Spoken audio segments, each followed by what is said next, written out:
Welcome to today's episode of the Be Sure podcast. Living with epilepsy involves challenges beyond seizures, including stigma and emotional impact. However, with the right treatment and adjustments, many people with epilepsy can lead active lives. To help us better understand this, we are fortunate to have a renowned consultant neurologist with extensive experience in treating epilepsy. Welcome, Doctor. I'm Dr. Jiwan Kinkar. I'm consultant neurologist with Nelson Hospital, Dantoli, and I'm also associate professor neurology in Shalnita Meghe Hospital, Nagpur. Let's start with the basics. What exactly is a seizure and how does it affect the brain? See, seizure is basically increased electrical activity inside your brain, basically increased electrical activity of your neurons. So when we talk, basically our brain talks with these active electrical activities. So when there is increased electrical activity inside the brain, we call it seizure. Some people use it interchangeably with fits or mirgi or jhatka, but basically it means the increased electrical activity. What is epilepsy? See, the tendency of having recurrent seizures or tendency of having recurrent fits is called epilepsy. So scientifically, we define it as more than two unprovoked seizures, 24 hours apart. We call it epilepsy. Unprovoked, we mean we do not find a proximate cause to it. Like suppose somebody has had fever and then somebody throws seizures. So that is not epilepsy. So if you do not find a proximate cause to it, despite patient has seizures more than two episodes, 24 hours apart, we call it epilepsy. What are the different types of seizures and do they affect people differently? Yeah. So basically, we call it semiology. Like, how does it look like? So seizure may look differently. So what people understand commonly is मिर्गी या झटका या बड़ा दौरा, आंखें ऊपर चले जाना, हाथ पर में कंपन होना, पेशेंट बेहोश हो जाना, ये सबसे कॉमन तरह का झटका जिसको हम जनरलाइज टोनिक क्लोनिक सीजर्स कहते हैं.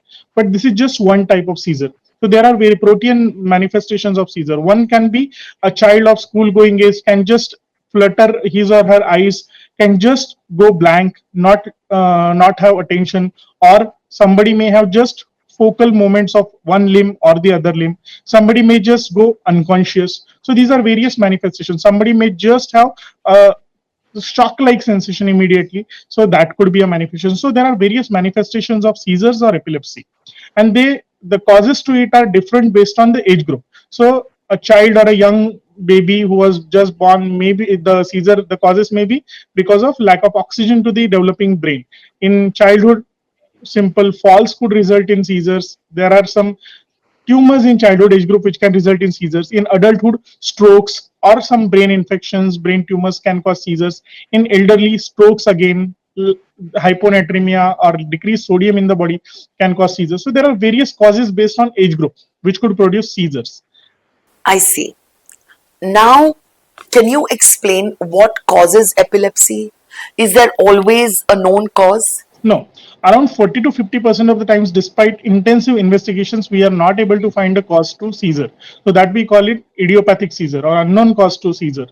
In only 40 to 50% of the patients with investigations like MRI, brain or CT scan or EEG, we are able to find the cause to seizure. In rest of the patients, we do not find.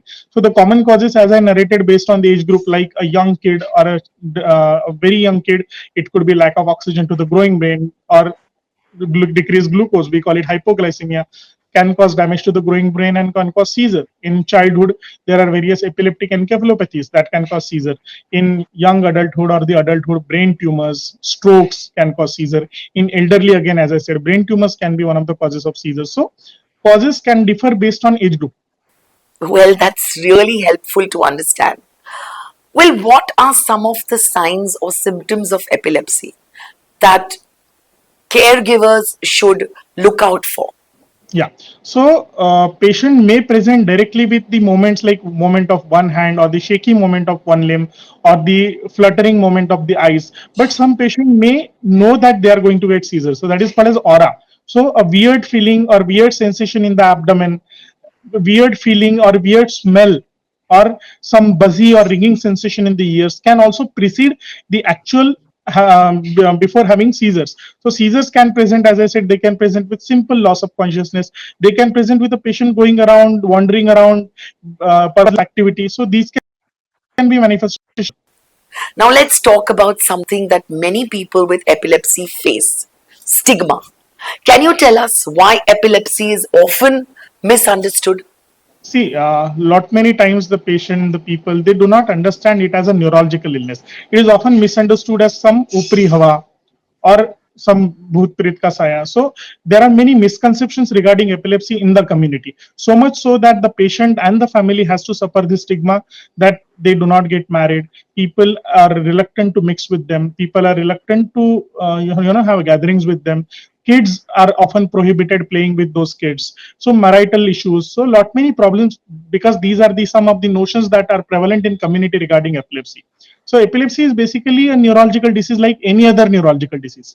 Like we know stroke, like we know migraines. So similarly, epilepsy is also one neurological disease which, if diagnosed in the right time, can be treated and cured. Absolutely. Now let's move on to managing epilepsy. What are the common triggers for seizures that patients and caregivers should be aware of? Right. So, see, managing epilepsy, we know that there are some drugs used in treatment of managing epilepsy. If patient is not responding to drugs, we call it drug refractory or drug resistant epilepsy. And then sometimes we need to resort to epilepsy surgeries also. But before that, understanding what causes these seizures to occur time and again, that we call triggers.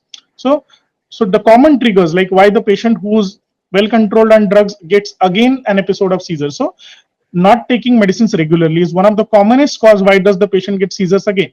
Secondly, lack of sleep.